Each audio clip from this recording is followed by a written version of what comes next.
आग लगी हुई है हर घर के अंदर, आग लगी हुई है माशरे के अंदर, आग लगी हुई है रिश्तेदारियों के अंदर, मोहल्लेदारियों के अंदर। जरा पीछे जाके देखें ना तो इससे बड़े मामले नहीं होंगे। छोटी मोटी बात होगी, किसी ने किसी को गमी खुशी पर पूछा नहीं होगा, किसी ने कभी कोई तल्ख जुमला कहा होगा, किसी को बस नाराजगी शुरू हो गई, नस्ल दर नस्ल शुरू हो गई।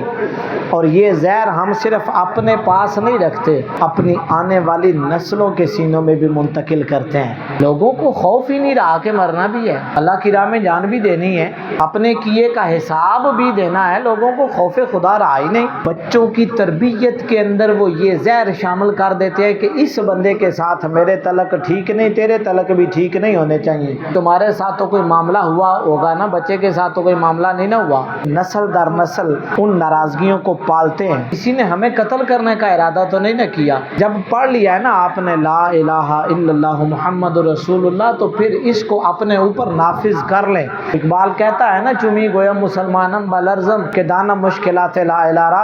जब मैं अपने आप को मुसलमान कहता हूँ मैं कांप उठता हूँ, मुझे पता है ला इला की मुश्किलात क्या है। हम ला इला जुबान से पढ़ तो लेते हैं लेकिन यहाँ से नीचे नहीं जा रहा। नाराजगियाँ ख़त्म नहीं कर पा रहे, हम अपने घर के माहौल को ठीक नहीं कर पा रहे, माशरे को, सोसाइटी को दुरुस्त नहीं कर पा रहे, रिश्तेदारियों में नस्ल दर नस्ल